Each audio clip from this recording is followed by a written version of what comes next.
গল্পের শুরুতেই জঙ্গলের মাঝখানে কিছু যোদ্ধাকে দেখানো হয় যারা ক্রমাগত এগিয়ে চলেছে। এই যোদ্ধাদের মধ্যে সবার আগে রয়েছে জীবাণু। এই যোদ্ধাদের দেখে মনে হয় যে তারা অন্য রাজ্য দখল করে লুট করে। এবার তারা জঙ্গলের এক জায়গায় থামার সিদ্ধান্ত নেয়। সেখানে জীবাণু তার ঘোড়াকে একটি গাছের সাথে বেঁধে ফ্যান্সির হ্রদে জল পান করতে যায়। যখন সে হ্রদের কাছে পৌঁছায়, সে দেখে জলের নিচে সোনার একটি টুকরো রয়েছে, যা দেখে সে অবাক হয়ে যায়। এমনিতেই এই সৈন্যরা, এই যোদ্ধারা অন্য রাজ্য লুট করার কাজই করে, কিন্তু জীবাণু জানত না যে জলের ভেতর থেকে কেউ তাকে দেখছে। জীবাণু যখন সেখান থেকে চলে যেতে শুরু করে, তখন তার মনে হয় যে তার পিছনে কেউ আছে, কিন্তু যখন সে পিছনে তাকায় সেখানে কেউ ছিল না। তার চলে যাওয়ার পর জলের ভেতর থেকে সোনালী রঙের একজন মহিলা বেরিয়ে আসে, যার নাম সায়রন। সায়রন এক অদ্ভুত ধরনের নাচ শুরু করে দেয়। নাচতে নাচতে সে চিৎকার করে ওঠে এবং তার চিৎকারের আওয়াজ শুনে আশেপাশে যত সৈনিক ছিল সবাই তার দিকে আকৃষ্ট হয়ে ছুটে আসে। আসলে তার আওয়াজে সবাই মুগ্ধ হয়ে গেছে এবং যখন তারা সায়রনকে দেখে তখন সবাই তাকে পেতে চায়। তাকে পাওয়ার প্রতিযোগিতায় যখন তারা তার দিকে এগিয়ে যাচ্ছিল, তখন একে অপরের তলোয়ারের আঘাতে তাদের মৃত্যু হয়, আর যারা বেঁচে থাকে তারা জলে ডুবে যায়।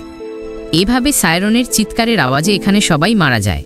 শুধুমাত্র একজন যোদ্ধাই বেঁচে থাকে, সে হলো জীবাণু। সায়রন জীবাণুকে দেখে এবং জোরে চিৎকার করে, কিন্তু তার চিৎকারের আওয়াজ জীবাণুর উপর কোনো প্রভাব ফেলে না, কারণ সে একজন ডেফ, বধির, অর্থাৎ তার শোনার ক্ষমতা নেই। এটা দেখে সায়রন অবাক হয়ে যায়, কারণ আজ পর্যন্ত কেউই তার জাদুকরী আওয়াজ থেকে বাঁচতে পারেনি। কিন্তু তার কল স্বর জীবাণুর উপর কোনো প্রভাব ফেলছিল না। তার মনে হয় যে হয়তো তার জাদু জীবাণুর উপর কাজ করছে না। সে জলের ভেতরে চলে যায়। জীবাণুও খুব ভয় পেয়ে যায়, কারণ তার সব সঙ্গী মারা গেছে। কিন্তু সায়রন একবার ফের জলের ভেতর থেকে তার মাথা বের করে জীবাণুর দিকে তাকায়।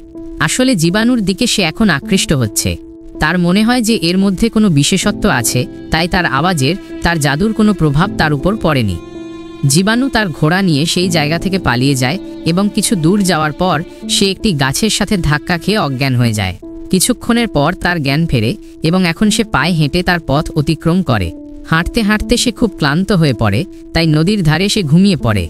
যখন রাতে সে ঘুমাচ্ছিল তখন সেখানে সায়রন আসে। সায়রন তাকে পাওয়ার জন্য খুব উৎসুক।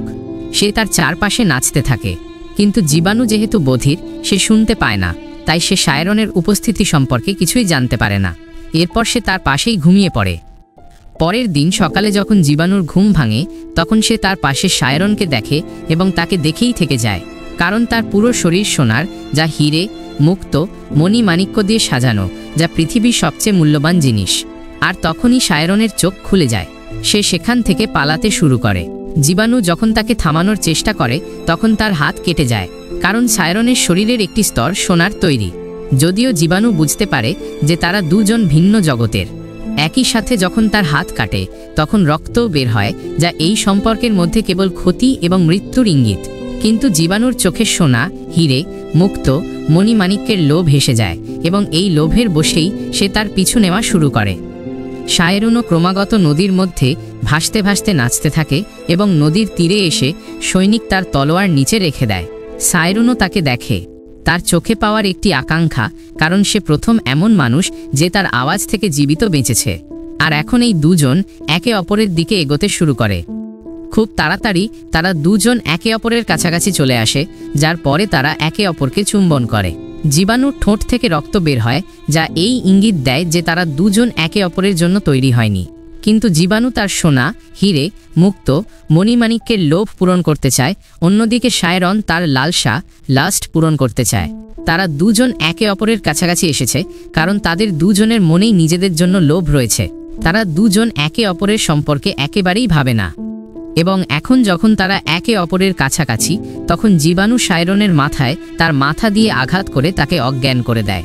এরপরে সে সায়রনের শরীর থেকে তার সমস্ত অলংকার, যা মূল্যবান, সেই সাথে তার ত্বক, যা সোনার, তা ও বের করে নেয়।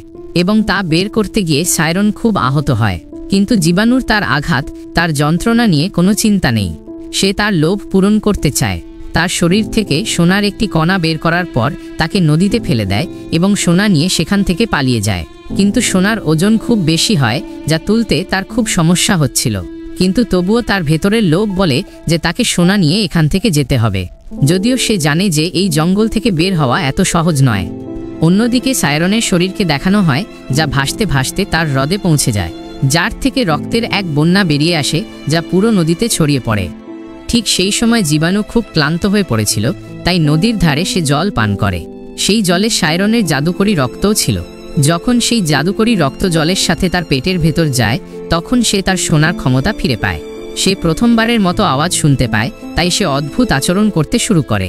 তার কিছু বুঝতে আসছিল না যে তার সাথে এসব কি হচ্ছে, এবং তাড়াতাড়ি সে নিজেকে শান্ত করে এবং এখান থেকে বের হওয়ার প্রস্তুতি নিতে শুরু করে।